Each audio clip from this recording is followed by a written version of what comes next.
पतरस की पहली पत्री, अध्याय 1। पतरस की ओर से, जो यीशु मसीह का प्रेरित है, उन परदेशियों के नाम जो पुन्तुस, गलतिया, कप्पदोकिया, आसिया और बेतूनिया में तितर बितर होकर रहते हैं, और परमेश्वर पिता के भविष्य ज्ञान के अनुसार आत्मा के पवित्र करने के द्वारा आज्ञा मानने और यीशु मसीह के लहू के छिड़के जाने के लिए चुने गए हैं। तुम्हें अत्यंत अनुग्रह और शांति मिलती रहे। हमारे प्रभु यीशु मसीह के परमेश्वर और पिता का धन्यवाद हो, जिसने यीशु मसीह के मरे हुओं में से जी उठने के द्वारा अपनी बड़ी दया से हमें जीवित आशा के लिए नया जन्म दिया, अर्थात एक अविनाशी और निर्मल और अजर मीरास के लिए, जो तुम्हारे लिए स्वर्ग में रखी है, जिसकी रक्षा परमेश्वर के सामर्थ्य से विश्वास के द्वारा उस उद्धार के लिए जो आने वाले समय में प्रकट होने वाली है की जाती है। और इस कारण तुम मगन होते हो। यद्यपि अवश्य है कि अब कुछ दिन तक नाना प्रकार की परीक्षाओं के कारण उदास हो। ये इसलिए है कि तुम्हारा परखा हुआ विश्वास, जो आग से सताए हुए नाशमान सोने से भी कहीं अधिक बहुमूल्य है, यीशु मसीह के प्रकट होने पर प्रशंसा और महिमा और आदर का कारण ठहरे। उससे तुम बिन देखे प्रेम रखते हो, और अब तो उस पर बिन देखे भी विश्वास करके ऐसे आनंदित और मगन होते हो, जो वर्णन से बाहर और महिमा से भरा हुआ है। और अपने विश्वास का प्रतिफल अर्थात आत्माओं का उद्धार प्राप्त करते हो। इसी उद्धार के विषय में उन भविष्यद्वक्ताओं ने बहुत ढूंढ ढांड और जांच पड़ताल की, जिन्होंने उस अनुग्रह के विषय में जो तुम पर होने को था भविष्यवाणी की थी। उन्होंने इस बात की खोज की कि मसीह की आत्मा जो उनमें था और पहले ही से मसीह के दुखों की और उनके बाद होने वाली महिमा की गवाही देता था, वो कौन से और कैसे समय की ओर संकेत करता था, उन पर यह प्रकट किया गया कि वो अपनी नहीं वरन तुम्हारी सेवा के लिए ये बातें कहा करते थे, जिनका समाचार अब तुम्हें उनके द्वारा मिला, जिन्होंने पवित्र आत्मा के द्वारा जो स्वर्ग से भेजा गया तुम्हें सुसमाचार सुनाया। और इन बातों को स्वर्गदूत भी ध्यान से देखने की लालसा रखते हैं। इस कारण अपनी अपनी बुद्धि की कमर बांधकर और सचेत रहकर उस अनुग्रह की पूरी आशा रखो, जो यीशु मसीह के प्रकट होने के समय तुम्हें मिलने वाला है। और आज्ञाकारी बालकों की नाई अपनी अज्ञानता के समय की पुरानी अभिलाषाओं के सादृश्य न बनो, पर जैसा तुम्हारा बुलाने वाला पवित्र है, वैसे ही तुम भी अपने सारे चाल चलन में पवित्र बनो, क्योंकि लिखा है, पवित्र बनो क्योंकि मैं पवित्र हूँ। जबकि तुम हे पिता कहकर उससे प्रार्थना करते हो, जो बिना पक्षपात हरेक के काम के अनुसार न्याय करता है, तो अपने परदेशी होने का समय भय से बिताओ, क्योंकि तुम जानते हो कि तुम्हारा निकम्मा चाल चलन जो बाप दादों से चला आता है, उससे तुम्हारा छुटकारा चांदी सोने अर्थात नाशमान वस्तुओं के द्वारा नहीं हुआ, पर निर्दोष और निष्कलंक मेमने अर्थात मसीह के बहुमूल्य लहू के द्वारा हुआ। उसका ज्ञान तो जगत की उत्पत्ति के पहले ही से जाना गया था, पर अब इस अंतिम युग में तुम्हारे लिए प्रकट हुआ, जो उसके द्वारा उस परमेश्वर पर विश्वास करते हो, जिसने उसे मरे हुओं में से जिलाया और महिमा दी कि तुम्हारा विश्वास और आशा परमेश्वर पर हो। सो जबकि तुमने भाईचारे की निष्कपट प्रीति के निमित्त सत्य के मानने से अपने मनों को पवित्र किया है, तो तन मन लगाकर एक दूसरे से अधिक प्रेम रखो, क्योंकि तुमने नाशमान नहीं पर अविनाशी बीज से परमेश्वर के जीवते और सदा ठहरने वाले वचन के द्वारा नया जन्म पाया है। हर एक प्राणी घास की नाई है और उसकी सारी शोभा घास के फूल की नाई है। घास सूख जाती है और फूल झड़ जाता है, परंतु प्रभु का वचन युगानुयुग स्थिर रहेगा। ये वही सुसमाचार का वचन है जो तुम्हें सुनाया गया था। अध्याय 2। इसलिए सब प्रकार का बैर भाव और छल और कपट और डाह और बदनामी को दूर करके नए जन्मे हुए बच्चों की नाई निर्मल आत्मिक दूध की लालसा करो, ताकि उसके द्वारा उद्धार पाने के लिए बढ़ते जाओ। तुमने प्रभु की कृपा का स्वाद चख लिया है। उसके पास आकर जिसे मनुष्यों ने तो निकम्मा ठहराया, परंतु परमेश्वर के निकट चुना हुआ और बहुमूल्य जीवता पत्थर है। तुम भी आप जीवते पत्थरों की नाई आत्मिक घर बनते जाते हो, जिससे याजकों का पवित्र समाज बनकर ऐसे आत्मिक बलिदान चढ़ाओ जो यीशु मसीह के द्वारा परमेश्वर को ग्रहण है। इस कारण पवित्र शास्त्र में भी आया है कि देखो, मैं सिय्योन में कोने के सिरे का चुना हुआ और बहुमूल्य पत्थर धरता हूँ, और जो कोई उस पर विश्वास करेगा वो किसी रीति से लज्जित नहीं होगा। सो तुम्हारे लिए जो विश्वास करते हो वो तो बहुमूल्य है, पर जो विश्वास नहीं करते उनके लिए जिस पत्थर को राजमिस्त्रियों ने निकम्मा ठहराया था वही कोने का सिरा हो गया।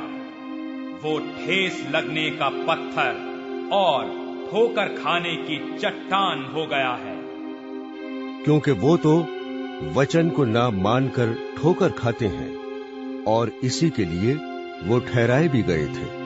पर तुम एक चुना हुआ वंश और राज पदधारी, याजकों का समाज और पवित्र लोग और परमेश्वर की निज प्रजा हो, इसलिए कि जिसने तुम्हें अंधकार में से अपनी अद्भुत ज्योति में बुलाया है, उसके गुण प्रकट करो। तुम पहले तो कुछ भी नहीं थे, पर अब परमेश्वर की प्रजा हो। तुम पर दया नहीं हुई थी, पर अब तुम पर दया हुई है। हे प्रियो, मैं तुमसे विनती करता हूं कि तुम अपने आप को परदेशी और यात्री जानकर उन सांसारिक अभिलाषाओं से जो आत्मा से युद्ध करती हैं बचे रहो। अन्य जातियों में तुम्हारा चाल चलन भला हो, इसलिए कि जिन जिन बातों में वो तुम्हें कुकर्मी जानकर बदनाम करते हैं, वो तुम्हारे भले कामों को देखकर उन्हीं के कारण कृपा दृष्टि के दिन परमेश्वर की महिमा करें। प्रभु के लिए मनुष्यों के ठहराए हुए हर एक प्रबंध के अधीन रहो। राजा के इसलिए कि वो सब पर प्रधान है, और हाकिमों के क्योंकि वो कुकर्मियों को दंड देने और सुकर्मियों की प्रशंसा के लिए उसके भेजे हुए हैं। क्योंकि परमेश्वर की इच्छा ये है कि तुम भले काम करने से निर्बुद्धि लोगों की अज्ञानता की बातों को बंद कर दो और अपने आप को स्वतंत्र जानो। पर अपनी इस स्वतंत्रता को बुराई के लिए आड़ न बनाओ, परंतु अपने आप को परमेश्वर के दास समझकर चलो। सबका आदर करो, भाइयों से प्रेम रखो, परमेश्वर से डरो, राजा का सम्मान करो। हे सेवकों, हर प्रकार के भय के साथ अपने स्वामियों के अधीन रहो, न केवल भलों और नम्रों के, पर कुटिलों के भी। क्योंकि यदि कोई परमेश्वर का विचार करके अन्याय से दुख उठाता हुआ क्लेश सहता है तो ये सुहावना है। क्योंकि यदि तुमने अपराध करके घूंसे खाए और धीरज धरा, तो इसमें क्या बड़ाई की बात है। पर यदि भला काम करके दुख उठाते हो और धीरज धरते हो, तो ये परमेश्वर को भाता है। और तुम इसी के लिए बुलाए भी गए हो, क्योंकि मसीह भी तुम्हारे लिए दुख उठाकर तुम्हें एक आदर्श दे गया है कि तुम भी उसके चिन्ह पर चलो। न तो उसने पाप किया और न उसके मुंह से छल की कोई बात निकली। वो गाली सुनकर गाली नहीं देता था और दुख उठाकर किसी को भी धमकी नहीं देता था, पर अपने आप को सच्चे न्यायी के हाथ में सौंपता था।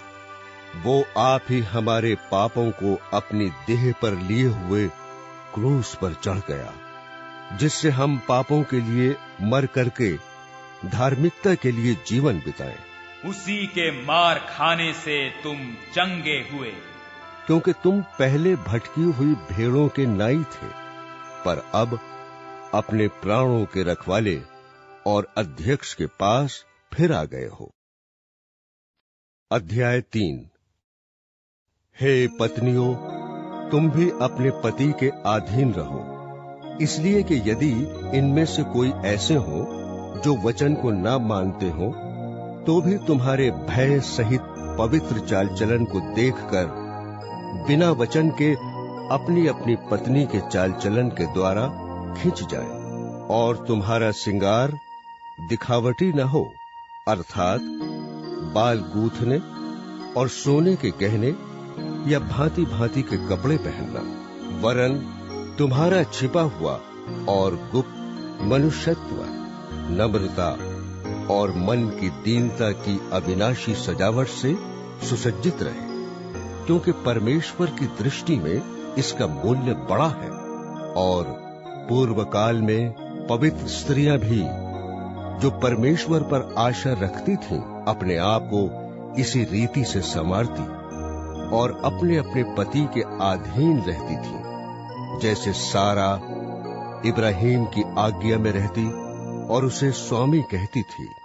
सो तुम भी यदि भलाई करो और किसी प्रकार के भय से भयभीत न हो, तो उसकी बेटियां ठहरोगी। वैसे ही हे पतियों, तुम भी बुद्धिमानी से पत्नियों के साथ जीवन निर्वाह करो, और स्त्री को निर्बल पात्र जानकर उसका आदर करो, ये समझकर कि तुम दोनों जीवन के वरदान के वारिस हो, जिससे तुम्हारी प्रार्थनाएं रुक न जाएं। निदान सबके सब एक मन और कृपामयी और भाईचारे की प्रीति रखने वाले और करुणामय और नम्र बनो। बुराई के बदले बुराई मत करो और न गाली के बदले गाली दो, पर इसके विपरीत आशीष दो, क्योंकि तुम आशीष के वारिस होने के लिए बुलाए गए हो। क्योंकि जो कोई जीवन की इच्छा रखता है और अच्छे दिन देखना चाहता है, वो अपनी जीभ को बुराई से और अपने होठों को छल की बातें करने से रोके रहे। वो बुराई का साथ छोड़े और भलाई ही करे। वो मेल मिलाप को ढूंढे और उसके यत्न में रहे, क्योंकि प्रभु की आंखें धर्मियों पर लगी रहती हैं और उसके कान उनकी विनती की ओर लगे रहते हैं, परंतु प्रभु बुराई करने वालों के विमुख रहता है। और यदि तुम भलाई करने में उत्तेजित रहो, तो तुम्हारी बुराई करने वाला फिर कौन है?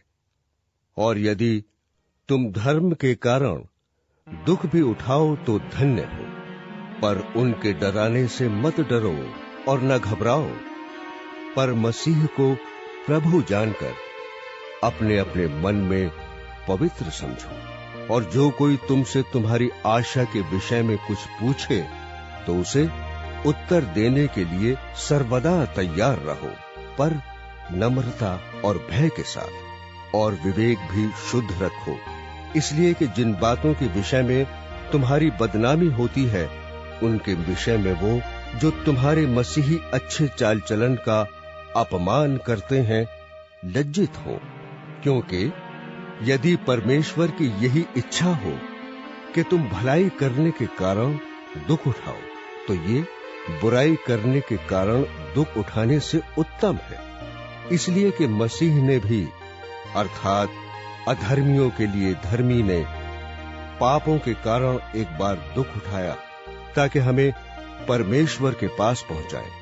वो शरीर के भाव से तो घात किया गया, पर आत्मा के भाव से जिलाया गया। उसी में उसने जाकर कैदी आत्माओं को भी प्रचार किया, जिन्होंने उस बीते समय में आज्ञा न माना, जब परमेश्वर नूह के दिनों में धीरज धरकर ठहरा रहा, और वो जहाज बन रहा था जिसमें बैठकर थोड़े लोग अर्थात 8 प्राणी पानी के द्वारा बच गए। और उसी पानी का दृष्टांत भी, अर्थात बपतिस्मा यीशु मसीह के जी उठने के द्वारा अब तुम्हें बचाता है।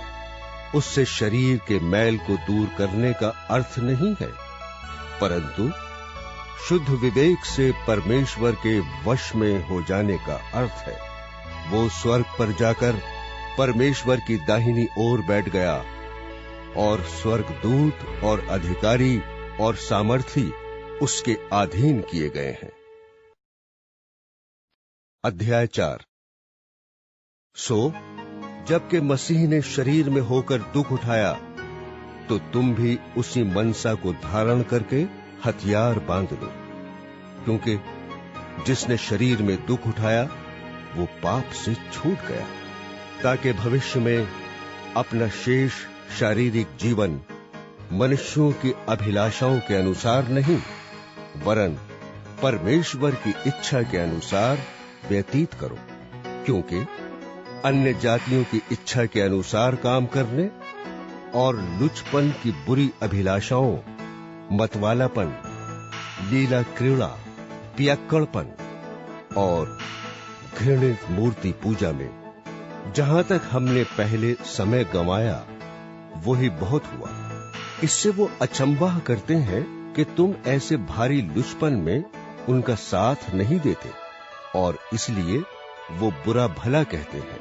पर वो उसको जो जीवितों और मरे हुओं का न्याय करने को तैयार है लिखा देंगे, क्योंकि मरे हुओं को भी सुसमाचार इसलिए सुनाया गया कि शरीर में तो मनुष्यों के अनुसार उनका न्याय हो, पर आत्मा में वो परमेश्वर के अनुसार जीवित रहे। सब बातों का अंत तुरंत होने वाला है, इसलिए संयमी होकर प्रार्थना के लिए सचेत रहो।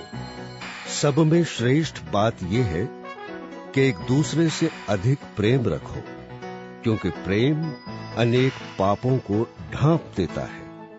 बिना कुड़कुड़ाए एक दूसरे की पहुनाई करो। जिसको जो वरदान मिला है वो उसे परमेश्वर के नाना प्रकार के अनुग्रह के भले भंडारियों की नाई एक दूसरे की सेवा में लगाएं। यदि कोई बोले तो ऐसा बोले मानो परमेश्वर का वचन है।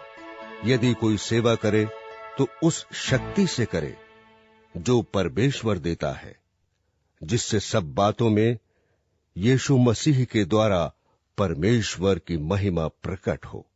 महिमा और सामर्थ्य युगानुयुग उसी की है। आमीन। हे प्रियो, जो दुख रूपी अग्नि तुम्हारे परखने के लिए तुम में भड़की है, इससे ये समझकर अचंभा न करो कि कोई अनोखी बात तुम पर बीत रही है, पर जैसे जैसे मसीह के दुखों में सहभागी होते हो आनंद करो, जिससे उसकी महिमा के प्रकट होते समय भी तुम आनंदित और मगन हो। फिर यदि मसीह के नाम के लिए तुम्हारी निंदा की जाती है तो धन्य हो, क्योंकि महिमा का आत्मा जो परमेश्वर का आत्मा है तुम पर छाया करता है। तुम में से कोई व्यक्ति हत्यारा या चोर या कुकर्मी होने या पराये काम में हाथ डालने के कारण दुख न पाए, पर यदि मसीही होने के कारण दुख पाए तो लज्जित ना हो, पर इस बात के लिए परमेश्वर की महिमा करें, क्योंकि वो समय आ पहुंचा है कि पहले परमेश्वर के लोगों का न्याय किया जाए, और जबकि न्याय का आरंभ हम ही से होगा तो उनका क्या अंत होगा जो परमेश्वर के सुसमाचार को नहीं मानते। और यदि धर्मी व्यक्ति ही कठिनता से उद्धार पाएगा तो भक्तिहीन और पापी का क्या ठिकाना। इसलिए जो परमेश्वर की इच्छा के अनुसार दुख उठाते हैं वो भलाई करते हुए अपने अपने प्राण को विश्वास योग्य सृजनहार के हाथ में सौंप दें। अध्याय 5। तुम में जो प्राचीन है, मैं उनकी नाई प्राचीन और मसीह के दुखों का गवाह और प्रकट होने वाली महिमा में सहभागी होकर उन्हें ये समझाता हूं कि परमेश्वर के उस झुंड की जो तुम्हारे बीच में है रखवाली करो, और ये दबाव से नहीं परंतु परमेश्वर की इच्छा के अनुसार आनंद से, और नीच कमाई के लिए नहीं पर मन लगाकर, और जो लोग तुम्हें सौंपे गए हैं उन पर अधिकार न जताओ, वरन झुंड के लिए आदर्श बनो। और जब प्रधान रखवाला प्रकट होगा तो तुम्हें महिमा का मुकुट दिया जाएगा जो मुरझाने का नहीं। हे नवयुवकों, तुम भी प्राचीनों के अधीन रहो, वरन तुम सब के सब एक दूसरे की सेवा के लिए दीनता के कमर बांधे रहो, क्योंकि परमेश्वर अभिमानियों का सामना करता है परंतु दीनों पर अनुग्रह करता है। इसलिए परमेश्वर के बलवंत हाथ के नीचे दीनता से रहो, जिससे वो तुम्हें उचित समय पर बढ़ाए, और अपनी सारी चिंता उसी पर डाल दो, क्योंकि उसको तुम्हारा ध्यान है। सचेत हो और जागते रहो, क्योंकि तुम्हारा विरोधी शैतान गरजने वाले सिंह की नाई इस खोज में रहता है कि किसको फाड़ खाए। विश्वास में दृढ़ होकर और ये जानकर उसका सामना करो कि तुम्हारे भाई जो संसार में हैं ऐसे ही दुख भुगत रहे हैं। अब परमेश्वर जो सारे अनुग्रह का दाता है, जिसने तुम्हें मसीह में अपनी अनंत महिमा के लिए बुलाया, तुम्हारे थोड़ी देर तक दुख उठाने के बाद आप ही तुम्हें सिद्ध और स्थिर और बलवंत करेगा। उसी का साम्राज्य युगानुयुग रहे। आमीन। मैंने सिलवानुस के हाथ, जिसे मैं विश्वास योग्य भाई समझता हूं, संक्षेप में लिखकर तुम्हें समझाया है, और ये गवाही दी है कि परमेश्वर का सच्चा अनुग्रह यही है। इसी में स्थिर रहो। जो तुम्हारी नाई परमेश्वर की चुनी हुई है और बाबुल में निवास करती है, वो और मेरा पुत्र मरकुस तुम्हें नमस्कार कहते हैं। प्रेम से चुंबन ले लेकर एक दूसरे को नमस्कार करो। तुम सबको जो मसीह में हो शांति मिलती रहे।